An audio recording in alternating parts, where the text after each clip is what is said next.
Thesis Leestma, who's going to tell us all about his thesis project. As Steve said, my name is Thesis Leestma.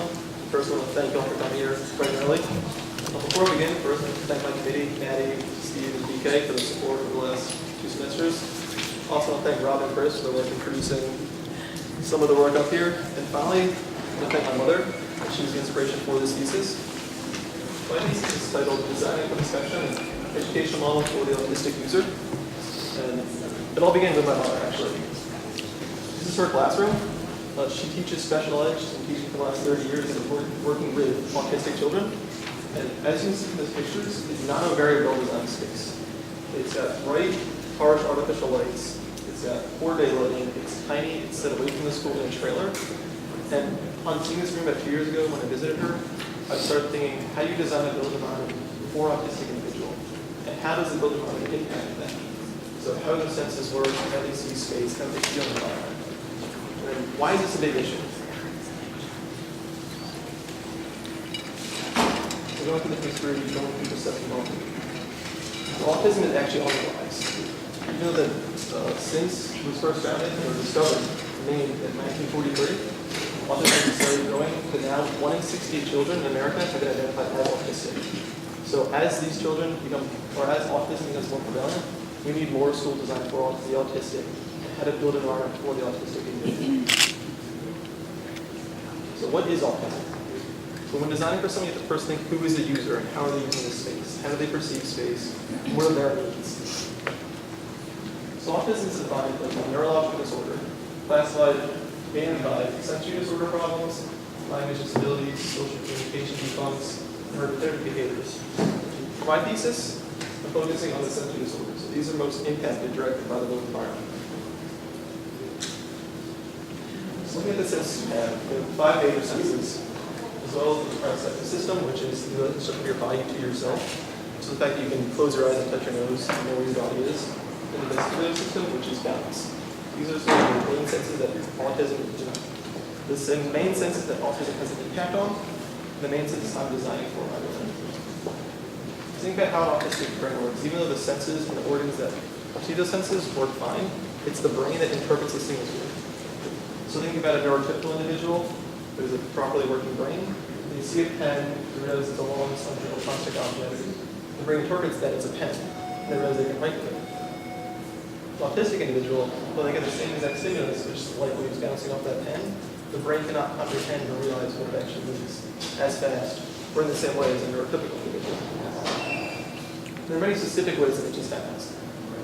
So you get images of base as a neurotypical individual would see. They can be more intense, so colors are brighter, sounds are louder. Everything sort of has a saturation turned up. Or less intense, everything's toned down, quieter, sort of removed from the environment. You get a sensory overload where everything is much brighter. Very, very bright lights are sensory overload with stimulus. Or you get a Gestalt perception, which is seeing everything at the same level, so hearing all sounds the same volume, seeing all images the same size. You can't break down things into individual pieces. And along with that, fragmented perception, seeing everything as sort of separate pieces from each other. So you see a face not as an entire face, you see it as a nose, a mouth, eyes, and ears. There's delayed perception. So it's time it takes to process the sensory information. You go from seeing the tire swing, seeing the tree, and finally realizing what it is, and seeing it in flight on. And distorted. So seeing spaces or objects bigger or smaller than they actually are. And finally, all these other sort of symptoms and processes happen is their senses can actually shut down. They'll be withdrawn and interpret themselves. So they can lose their vision, lose their hearing, and sort of just go into their own little environment. To demonstrate this is a video made by a group called Imagining Autism. It sort of gets across the idea of what autism is and how it feels in going through space when you get overloaded with sensory information.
As you can see, if you get overloaded with too much stimulus, such as loud cars outside, the noise of the fan, HVAC system, or people just walking around and talking, it can cause them to shut down if you move from a space.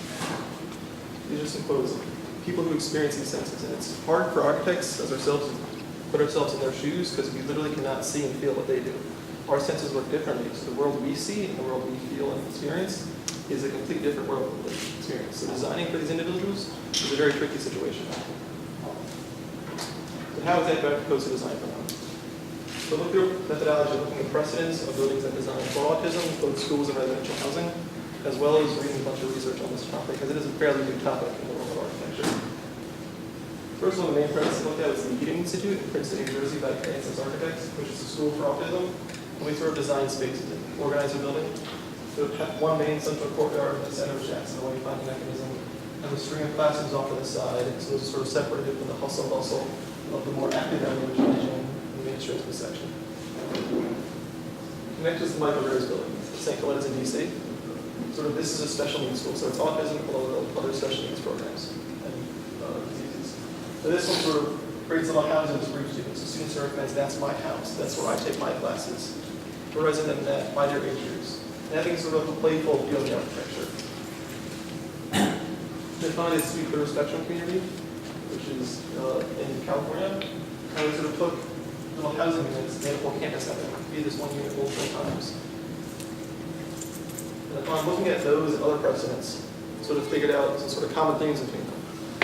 If all of them sort of organized the program very simply, having a program that was a similar group together, so it made it easy to comprehend where the building distribution was supposed to be and what happened in those spots. We're looking at stimulus level of the space, so low stimulus levels were sort of to one side, with our higher stimulus levels to another side, so these were separated from each other. So we don't want to walk from a quiet, sort of calm space to a very loud, noisy space. Then all of them sort of have one central organizing element, either some sort of centralization space or a courtyard or along a corridor.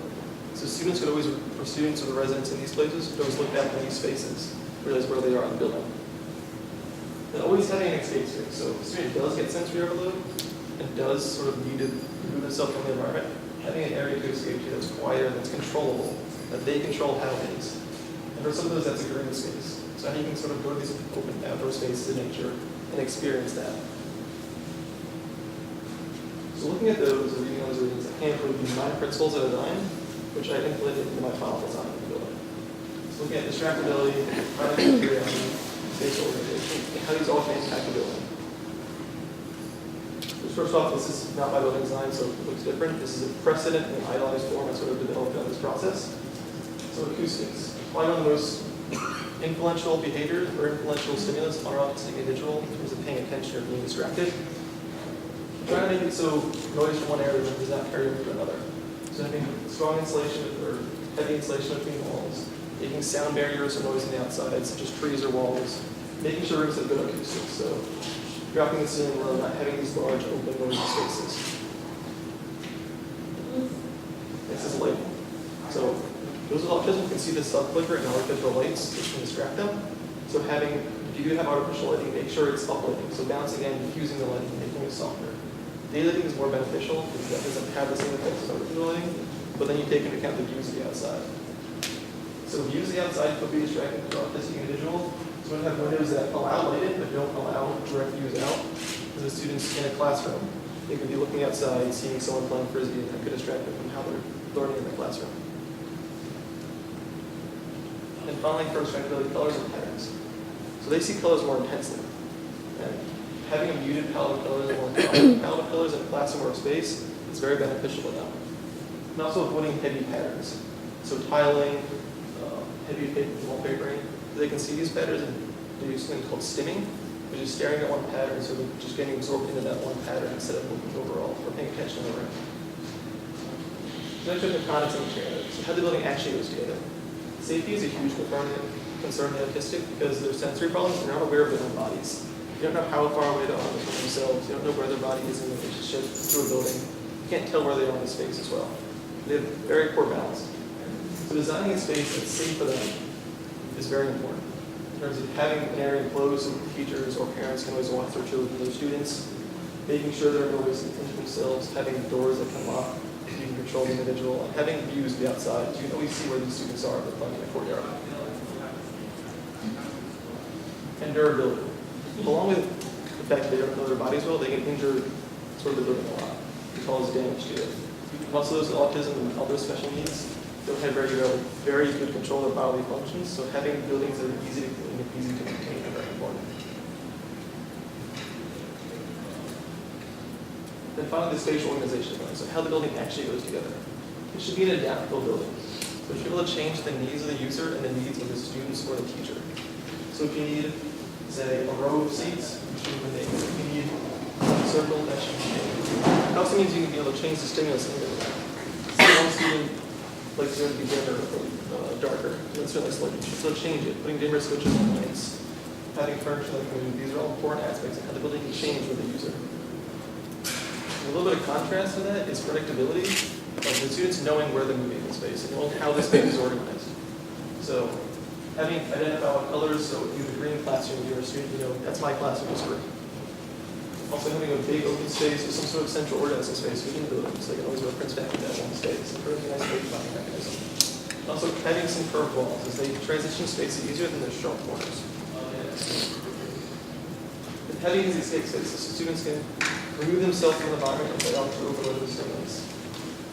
So rooms within classrooms or an outdoor pathway they can walk along in the escape, be out in nature or quiet environment. And finally, transition, which I think is one of the most important aspects of designing for autism, and how you move from one space to another. So not grouping high stimulus next to low stimulus. If you do that, having a good transition state. So as you move from a noisy area to a classroom, no one interviewing to it. So with visual cues, with tactile cues, knowing you're moving from one space to another. And for instructional spaces between these areas. So how can this impact? Who is the user of this building? What is the story about this? How can I put these principles into a sort of basis which actually work? Looking at that, when you think of a school for autism, you think of just one child. However, that's not really the case. Autism is sort of lifestyle for sort of long transition of education, starting from the born to when they're 21 is when the state covers is sort of funding. So you have an early intervention stage with younger children, starting off, first being diagnosed with autism. Next you have sort of younger age students, just starting school, preschool, to elementary school. And you get the older students, this age of transition, which is where they start becoming an adult and start looking at the future. And the age when they're already really determine their own future. So you said the infants and younger children and full children, which should all be incorporated into the building for autism or school for autism. The next biggest group of impact is the parents. They also have a hand in their child's education. They should be involved just as much as a teacher or a doctor or the child should be. Next is educators. You can see here,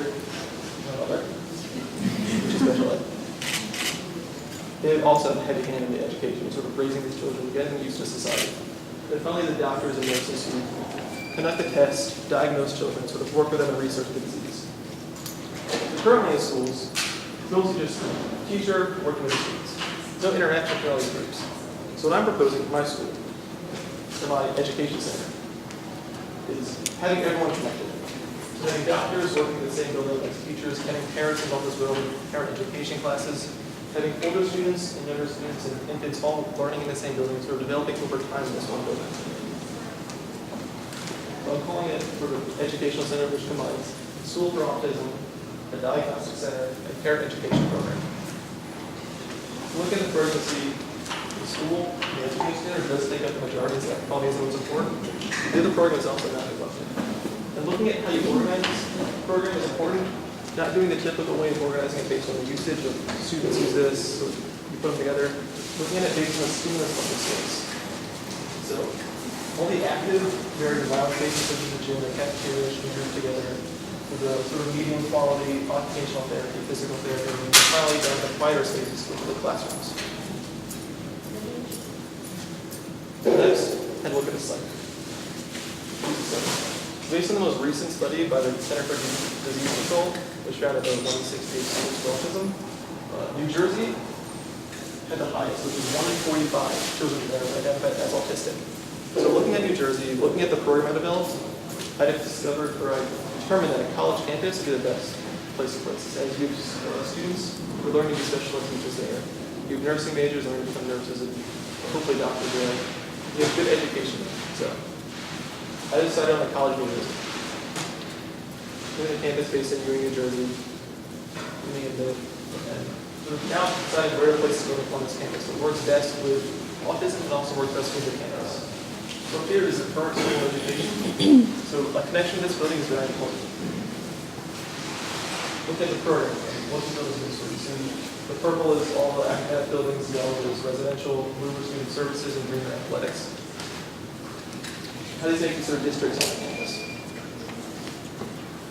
Circulation and entrances to this campus. How will students be able to get dropped off in this place? It needs to have access to a road directly, so buses can get there, parents can drop students, and you don't need to walk on the campus to get to your child's classroom. Overlapping them all for this area around here is the most appropriate. And then something that I sort of pick 4 sites, examine them all, and eventually decide on site A is the most appropriate. It won't require moving one building, but looking at the future campus plan of the campus, you can see they're going to decide to move that building and actually put a nursing school right next to the School of Education. So sort of making a campus in that corner of the campus that devotes itself to sort of autism research and education and the development of autism. So look at the campus itself. It's very much like our campus here. Very heavy Georgian architecture, very classical, sort of heavy brick buildings. So incorporating some of that into the design. Now getting design implementations of the building. So looking at the campus scale, how this building works on the campus, how it's situated on the site. Looking at the building scale, how does a user use this building? What program is in it? How do the floors work? How does the building lay out? Defining the room scale. How do you design a single classroom or a gym for autism? How does that space work in itself? So initially designing this, sort of, then some scenes realized I was constantly drawing the same thing, just sort of courtyard type thing.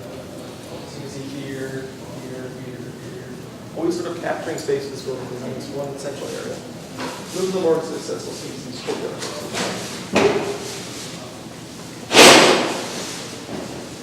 Putting this building on the campus, sort of laying the program out. Developing a courtyard space in the middle, so we have this nice safe area, this nice central space. Good what you finding mechanism in the middle of the building. Aligning the building so it fits the curve of the campus. So not just thinking about autism, but also thinking how does this building fit on the campus and how can you adapt this program to this site.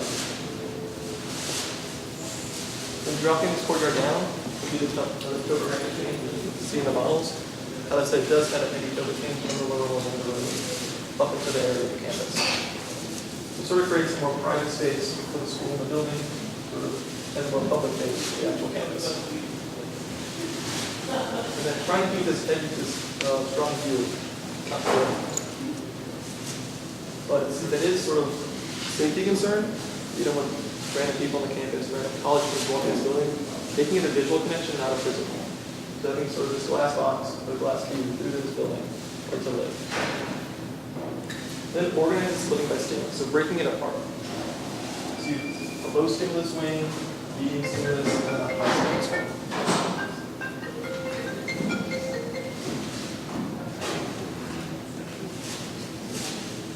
And so we're dropping down the one bar of the building, so really more to the back of the campus, maybe a room, maybe a tie, making those sort of smaller classroom spaces in the building. And then making a circulation corridor, so whenever students are moving to the building, they always can see where they are. You can see in relationship to that one space in the center, how they relate to the entire building. Then finally, distinguishing each of these classes in its own space. So how Michael predicted making this building with little houses, and little roof forms, making it so each student can look at the buildings in the courtyard from the school and say, that's my classroom, that's where I learn. So giving them ownership of the building, ownership of the building space. How does the building itself work? Which is to the users we have. Looking at the building form, we have the classes for lower level students. These would be preschoolers up to probably 3rd or 4th grade, 5th grade, right from middle school. They would mostly stay, the younger students and preschoolers, in their own classrooms. They would have lunch here, they would work here. Other professionals, such as physical therapists, occupational therapists, would visit the classroom work with them. Because they're not as introduced or as adaptable to the environment as older students are. And the courtyard space is sort of their environment. This sensory playground, I'm calling it. a space where they can play outside, escape from the building, have sort of high stimulus playgrounds, low stimulus playgrounds, and get sort of active out in space. And the older students, so moving to the wing, as part of the campus. So older students will be using more services in the building. Some would be college level students taking classes here as well as on the campus of college, and using the building for its resources more than the actual education that it provides. And they sort of have an experience program space which brings them to the college. And making a wing of these services, so speech therapy, occupational therapy, psychomotor therapy, all are important programs and designed for autism and therapy sessions they can have, putting that in sort of the medium sensory wing of the building. Is that a sort of higher sensory or higher stimulus activity than learning in a classroom. And then finally, on this floor, high intensity areas, so a cafeteria, music room, kitchen, and making sure that's very separate. So if you have to take a walk from the classes, you get to sort of adapt the stimulus as you move, instead of getting sort of this rush of stimulus. And moving up a floor, you have the administration area, so where students, parents, teachers will meet down here, having to travel through the entire building and sort of having a meeting as part of the program. And the diagnostic center. So this would be a center for both diagnosing young children with autism and also early intervention. So students who are below the age of school, which is below 3 years old. So how they can learn when they're toddlers and when they're little children, sort of introduce them to this education process earlier. And with autism, the faster you get them educated, the better they can introduce to society and sort of work to sort of adapting to their senses and adapting to communicating in society. And then in the high intensity wing, the gymnasium. Also, physical therapy. So exercise and sort of moving around and getting them active is a very important aspect of educating for autism, as they're not used to their bodies, they're not used to sort of moving, sort of gets them more used to how they can sort of move around in space. And then finally, the upper wing is sort of the program least relating to the actual learning of the children. It's doing for the administration, so we're teachers, where college students who sort of work in the school and work as swim teachers and gain education in the school, sort of have their own PA offices. Finally, the parent education. So another big concern with autism is parents themselves don't understand their kids about what's happening to them, how to design for them, how to sort of set up their houses for them, or how their child sort of goes throughout the day or what is actually affecting them. So having a parent education space in this building really lets the parent know how to design for their child, how to teach their child, how to work with their child, or even what their child is really going through. So they could learn this, so they can take classes in this building and experience how to make a space for their child. These spaces could also work for adults with autism. So continuing the education past the actual required age of the state covers in terms of funding for a child with autism, having adults use these spaces, very flexible spaces, very adaptable. Then looking at the classroom. So how do you design a classroom for autism? How does that classroom sort of adapt things and be sort of fit with these principles of design? So the classroom is sort of a microcosm of the building itself. It's one big open space in the center, sort of as a wing with other programs sort of surrounding that, sort of enclosing that. So first, coming from the corridor, sort of a bar crochet of an observation room, so parents and professionals can sort of observe the students in the classroom and see how they're working. And storage space as well. So making that bar crochet to separate the noisy hallway, the loud hallway, the busyness of the hallway from the actual learning space of the classroom. You have the large central learning space, which is a very adaptable space. So pretty much a free floor plan with movable furniture, movable tables, so they can adapt to their own needs. The individual learning spaces on the side, so students sort of break out. So defining different spaces for different activities for the students. They know when you're in these side rooms, you're quieter, you're calmer. Or maybe one of them is a ladder, it's a play space. But making it a space that the students know is different from the main space. Then having a kitchen and a bathroom in the room itself, so students have to travel around the building with these resources. And so students start learning to sort of cook for themselves and take care of themselves, which is another aspect of autism education, is learning life skills, not just math and science, or even learning how to survive in society. And also a quiet room, which is a space to escape to, and an outdoor space. So students can sort of escape to these two spaces and feel overwhelmed by the environment. And teachers can customize that one space for themselves. We're probably looking at sort of the technology and tectonics of the room and how that impacts these principles. So then you make these curving walls in the classes, so students sort of are led in softly, defining each room with a color. So there's a blue room, a red room, a green room, knowing that each room corresponds to each student. Having low velocity HVAC systems, so acoustics are quieter, or calmer, you're not distracted by the hum of an HVAC system. Having good insulation between rooms, so noise from one room, if it's noisy, does not carry over to another.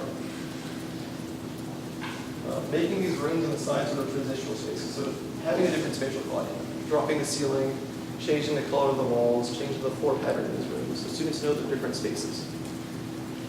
And acoustical panels in the ceiling and uplighting, sort of getting rid of these harsh artificial lighting, getting rid of the noise, having these panels in here to sort of reduce that. And having these lighting panels downsized so teachers can sort of pull down sunshades if it gets too bright in the classroom. Distracting the students. I just want to come back to these two images and sort of show. I think this is a failure of design to sort of adapt to the user, understand who the user of the space is. I think we need to start designing spaces and really adapt to these users and take into consideration all the needs of these students, all the principles of design, how you can really design for someone with autism. And I think it really comes down to these principles. These principles weren't necessarily for the school. I know we designed a school, but the principles were designed to be applied to any type of building, be it a school, be it a library, and residential housing. These principles are what's more important. And I think it's an architect's responsibility to sort of adapt to the user and sort of start redefining what universal design really is.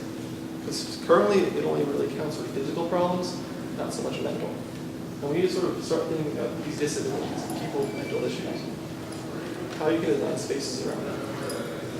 Now that, thank you for your time, and open for the questions and comments. You know, well, unusually jump in. But in the presentation of all the different things about things that distract or amplify for these kids and so on and so forth, maybe you can speak just for a moment about conflicts basically between these different conditions, the degree to which they potentially exist or not. Okay, yeah, so students with autism, they all do perceive space differently. So you can't design just for one student, because no student is alike. So one student might love white lights and coming into the classroom, one student might hate it. The thing is, they both distract the student. So one would be afraid of it, one would sort of hide in a corner, and another one would sort of love it and just want to be within it. They both be distracted in the classroom. So it is sort of a conflict, and the most important thing is make the building so it can change these students and then adapt to their needs. David, I have a follow-up question. Could you talk a little bit about materiality? Like I'm wondering about like a noisy space like a gym. Is there a way to mediate sound through the use of materials, maybe even organization of the space? Yeah, so you can have sound baffles, you can have softer flooring.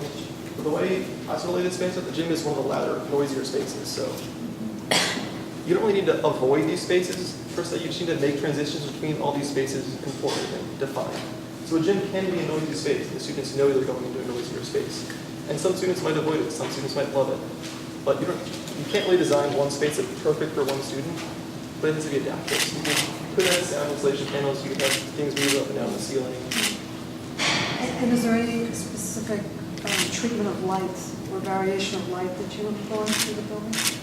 Yes, so in the classrooms, you do have these sunshades which are down.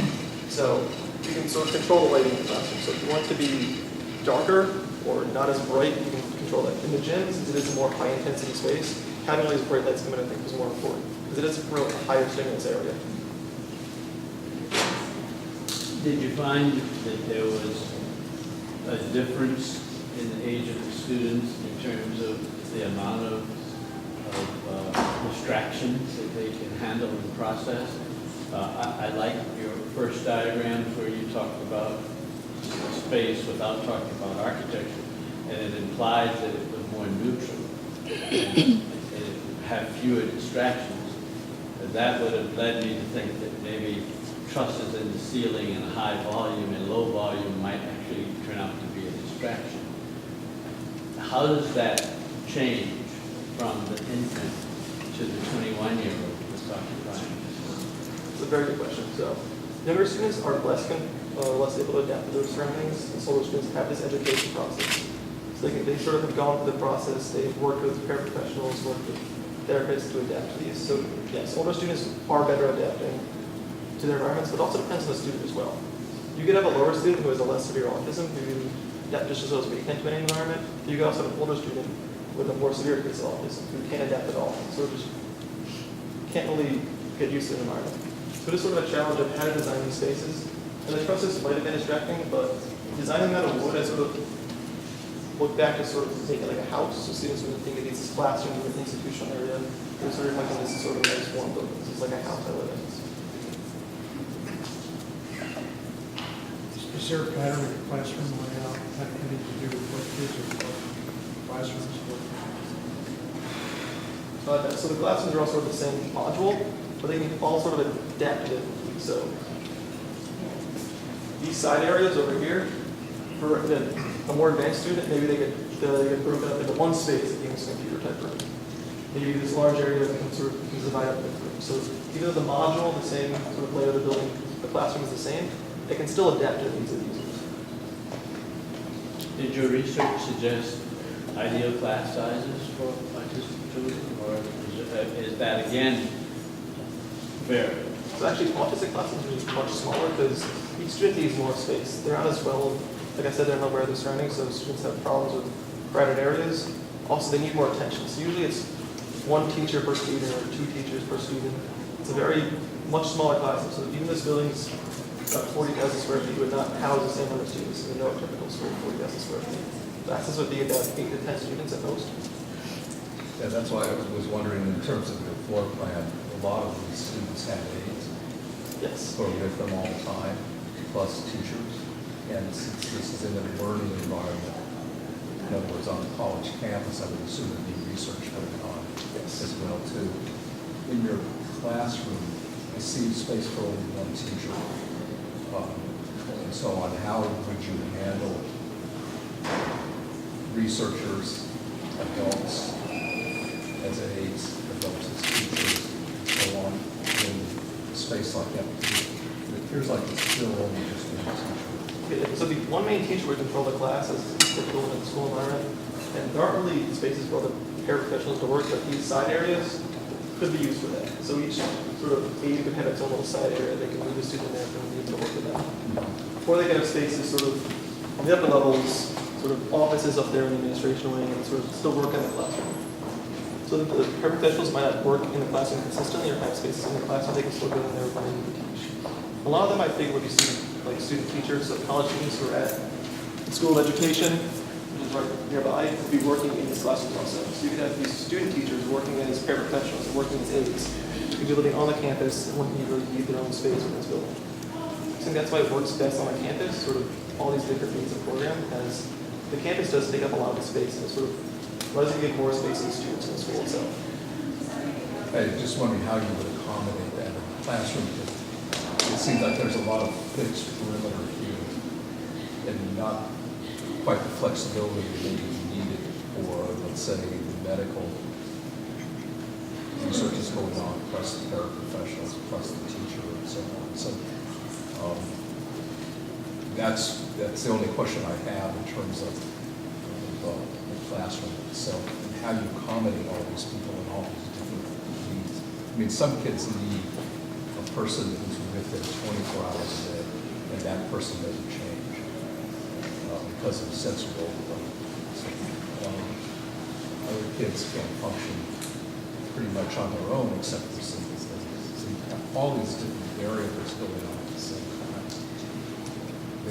For me, it's kind of pushing what has to be stable and unchanging, and what needs to be flexible with the functionality of all of this interaction. Would you get into that kind of question? Okay, so the room itself, sort of, I think the walls being the stable environment, the courtyard being stable, having the furniture itself move around. So I designed it with just simple tables in the plan, but these could be any type of furniture. You could have movable wall panels, movable sort of sliding doors, anything that would break up space. I think having these movable walls, really divisional spaces, one way to do that. Also, I think I didn't really get into sort of the research of the medical aspects of sort of autism and how you really design for that. I think sort of expanding on the diagnostic center or the intervention center would be that sort of aspect. I think one way is having these observation rooms in the classroom. So there is the one room, the side where it would be glass that students can't see, so you can still observe the students in the classroom. So So the community medical professional will look at one student, how they interact with those students through the study. They all observe in these rooms throughout each classroom. Are you foreseeing this as a medical facility in the sense that they are still, the doctors are able to, psychological services and so on, but also medication? Mostly just diagnosing. So parents will sort of use this one building as a resource for their child. So they get their child diagnosed here, their child takes classes here, the younger grows up here, becomes a college student here, and the parent themselves can take classes here and their child. Sort of making a home base for people in this area. Another question, just more curiosity. The idea of designing in Michael Graves' building, which is individual buildings, so you recognize it from the street and so on. I was looking at the site plan as to how you enter the building. Sorry, could you speak up a little? Yeah, I'm sorry. Michael Graves' buildings does individual buildings as recognizable objects and so on. And is it better for the child to transition from the car, whatever is delivered the child to the school, directly into their classroom from the street, so that you know that that's where your workplace is? Yes, so at design the building, there's multiple ways to approach the building based on who the user is. So most younger students begin to drop off and then come and send right into their classrooms. That's where the outside road is. That's where they teachers and parents who park in the parking garage, which is right here, come traveling down the side of the building. And then college students can come from the campus and they go through the main entrance. So each entrance accommodates a different user of the building. And that is a good point that the students who are here learn to enter into their classrooms and into those spaces directly. So rather than going into a conversation, Yes. because I know transitions are the hardest thing for us as to do. And so how you handle that from one place to another is absolutely critical. And, but it's also transition through life as well, daily activities of daily living, et cetera. I mean, in a certain sense, there's a lot of commonality between Alzheimer's patients and kids with autism and so on. And so the need for individuality is there versus the need for group activities, and to be able to control all of that. And I'm just wondering, do you see the hallway as a place where this takes place, or hallway is just a means to get to some other place? So that's not the hallway down as sort of its own environment, or is placing it's really occupied. So putting benches to the hallway and making it wider so students can sort of pass each other, designing floor paddings so they know which room they're entering in, designing it more than just a space to sort of move to point A to point B. I think making it more of a room in itself sort of lessens that transition. This is just a walking space, and this is just a space they don't really want to be in. So it eases them out from one space to another. So for those with light sensory issues in the ideal scheme, looking out always out in the corridor with different sun changing patterns and so on, the ability to control it once you're in a common area becomes harder. Yes, so that was one of the biggest challenges of doing design, is trying to accommodate each student because each student's vastly different. So sort of had to take some liberties in the design. I think the corridor could be adaptable, sort of designing some sort of louver mechanism or changing up the pattern of glass for maybe for students, or maybe one half the corridor is more shaded together. Didn't really progress that far in design, but yes, transitioning spaces in these corridors for the students at different sort of sensitivities of light, sensitivity to sound could be very difficult. Another question. In your models that you studied of the buildings, was there any research on how the building had affected the students? Out of all of those different typologies, were there some that were more successful handling, let's say, group spaces or individual spaces? So like written research about that? Not Yes. yet. This is a very new subject. Only about 1 or 2 studies about an entire school or building have been done about autism, and they're still very recent. So I haven't actually found any research about that yet. So I think that the piece that is really kind of amazing about this project is the way that the inventiveness of the way that you're presenting the issues that the architect needs to accommodate. I think it was really kind of, you took something that maybe we is written about or labeled, and we figured out a way to make it visual and make it something that we can kind of try to imagine. And I think there's a lot more opportunity for you to apply that kind of translation, imaginative translation to the space. And I think more specifically, if I look at this diagram, I think I could pull out the transitions challenge and the escape spaces challenge and say, could you take that idea of transitions and really think about thresholds and how do you make, we did it a little bit with the crochet spaces in the classrooms, but it seems like there could be a much richer investigation in the circulation and the thresholds and how it might not be, right now it seems kind of on or off. You're either outside or you're inside in the corridor or you're inside in the classroom, and there's not a kind of mediating between those spaces that seems like it could begin to address the escape spaces, which I would say you could think about in terms of scale and section. And I'm missing, some of these people are very small. And so I think that there's more, there may be ways that even in some of these larger spaces, could you make a kind of multiplicity through section or through some of the kind of thickening of the walls that you did that, you know, a student might be in the gymnasium but able to kind of go up and into a more private space without actually removing themselves from the teacher's view or from the space itself. Or how could you use a kind of some of these smaller scale spaces in the periphery to actually absorb more sound, to become baffles of sorts. So it seems like you relegated yourself to kind of a standard kit of parts in terms of the actual building, and maybe looking at just general kind of inventive children's spaces, of any children's spaces, that you see, you know, some of the most kind of exciting kindergarten design spaces. I think with your awareness of the needs of autistic children, you could say, okay, this is a playful space for any child, but it actually works really well to accommodate some of these other needs.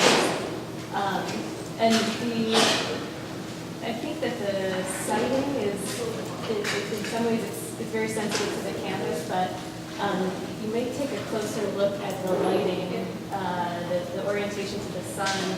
You have a lot of east-facing orientations in the classroom that I think are going to be problematic for you in terms of needing to really modulate the light. So I think that might, although you're taking advantage of some views and sort of the campus orientation, I think in terms of this real sensitivity to light, you need to rethink that a little bit. Just to follow up on what Gina said, this idea of, I think you used the word of baffling, right, or kind of mediating the sound. I'm thinking about a Frank Lloyd Wright house. I think it's one of his textile block houses where outside the windows along the whole wall, he's got this planted zone of landscape and green, and then the light is beyond that, so there's kind of like a double wall that's entirely planted. And since corridors are inherently noisy space, I'm wondering if that might be an interesting thing to look at, to kind of flip some of that green space in the corridor, to kind of have an intermediate zone so that the students would actually see trees and have filtered light and filtered noise, so that nature could be actually more present in the classrooms.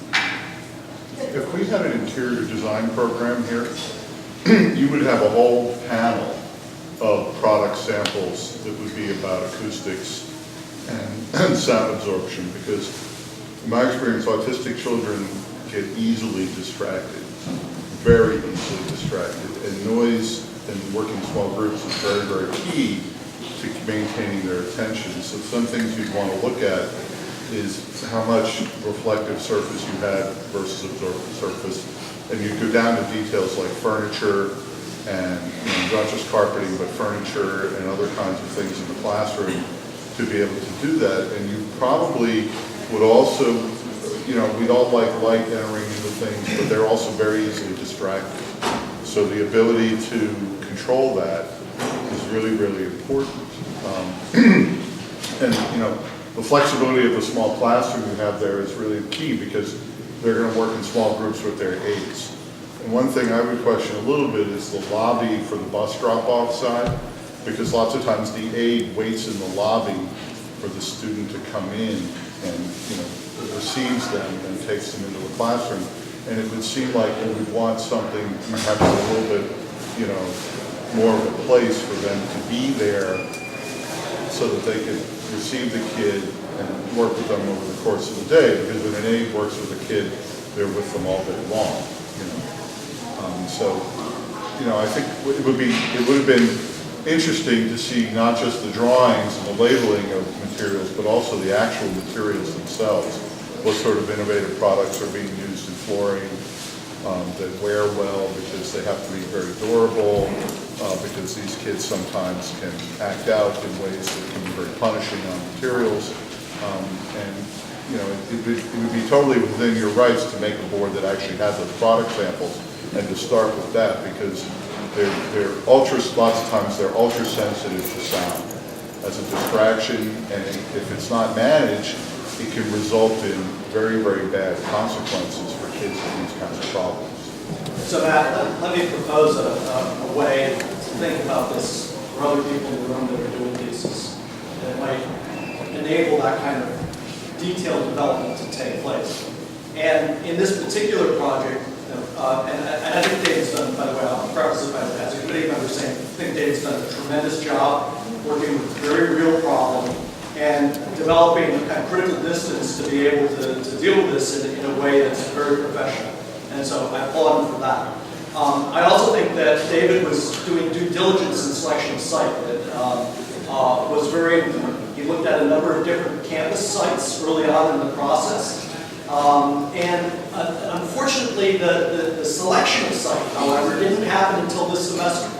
And so I'm thinking, as a kind of way, if the thesis really does reside at both ends of the spectrum, at the urban scale and at the scale of the room and the detail, then in order to get to that, realistically, to get to that scale, as a student trying to deal with this kind of stuff, is that decision about site, or the information about site at least, has to be struggled with much earlier in the process, and the information about the room, the individual room, the design project of the room has to happen independent of the site selection, has to happen from the very beginning. It cannot afford to be something that's addressed after the site is selected, after the partie is developed, but rather has to be done really synchronous with the selection of the site and so forth, in order to plan for getting there without, you know, going crazy in the process, because we all know this is a very intense process. So just thinking forward for others planning a thesis, that pro-thesis semester is really important to get design work done, not just analysis, but just getting design work done so you can get to that point in a project. I think this project would change drastically, and this might be another thing to keep in mind for those of you who are going into this next year. If you said to yourself, I cannot use any standard furniture, I have to design all my own furniture, and maybe even I have to design a series of wall systems, that those can't be standard either. Because I think if you forced yourself to do this, we would look at these plans and understand that this is an invention of a new system that suits these users. And I see this happen a lot when students get to those kind of final plans and start dropping blocks in, that suddenly there's no longer evidence of the thesis of the project in those plans. And if you kind of remove yourself and say, well, I need to invent at that level as well, so suddenly things kind of come back into feeling like they're really about that central thesis. But I think that this research seems like something you should approach. I don't know if you found any kind of architectural standards. Like I think the way that you're talking about this as part of a universal design guide. I mean, this could become a pretty amazing next step for you to say, there should be. I can imagine a lot of practitioners who might be commissioned to design a school that to have this kind of clarity of presentation of the needs that they need to address, link to some precedents would be of a lot of interest. And in that sense, just to follow up, I mean, it would seem to me that you've begun a life work, you know, and that you could say thanks to Mom over and over and over again, you know, as you educate both the public and more general, participate in educating the public more generally, just in the same way that you've been educating us all year. At the same time that you're educating the professional group with it, actually be responsive to these conditions, which is exactly what you're talking about here. I know from having been part of this committee all semester that one of the conflicts that he was constantly dealing with was the fact of, on the one hand, the students needing to learn to adjust to a normal environment versus make an environment that was completely a womb-like environment, you know, protecting them from the very things that, on the other hand, you know, they're trying to learn to accommodate. And so in a way, I want to compliment, I want to say keep going. I also want to compliment you for beginning the hard work on a problem that seems impossible to solve. With that, I'll ask for your committee chair to make a concluding comment. Well, I think you pretty much said it, and I think that Professor Ruppel ended up with the comment that addresses David's big contribution here. Those design guidelines did not exist, and David made that translation from the medical research to architectural language. And I'd like to say a few more words. I've known David since the beginning of his graduate education, and so I knew I was lucky when I was assigned to be his thesis chair. And I just think back to the comprehensive design studio that begins the graduate education. And I remember exhorting my students, please just build a model. And I came back 2 days later, and everyone had built a model. But I looked at David's desk, it was overflowing with models. And he was smiling, and I could just tell, David loves the work. So I knew this would go well. David's motivation was to use his architectural ability to improve humans' lives. And not in a touchy-feely way, but in a very specific, instrumental way. David identified a need for improving life in a specific group. And I have to say he's a good listener. David picked this up at home. I found myself with 2 students with similar motivating values and ideas for their thesis. And we'll hear from the other student, Betsy Nolan, in a couple of hours. And so we started off the project as a small research group. And that was a terrific experience for me because it meant that we could together share ideas and questions and work out, I think, very parallel research methodologies. And I think that David and Betsy provided support to each other through the process. And we had the wonderful experience of demonstrating this synergy when David and Betsy were invited to present their research to a course in the School of Education a few weeks ago. So it was great to get a preview of the presentations and a sense of how interesting the architectural perspective is to a community that speaks a different language professionally. So I appreciated the rigorous process that David went through. And I think that, again, his contribution here is that he has created a set of principles that can serve other architects. And he's tested those principles by applying them in the design process. Will these principles work to assist architects in designing? And I think we can say yes. Of course, the ultimate test comes later on in the career when David has the opportunity to realize his design principles in built form for actual clients. And I would say that David has demonstrated in this project a tremendous ability to find empathy for his clients. And this, of course, will translate into all of the work that he does from now onwards. He's demonstrated an ability to develop expertise for a particular client, and to follow a rigorous method of translating client needs into an architectural proposal. So I feel great about sending David out into practice. I have no doubt that he will improve human lives through architecture.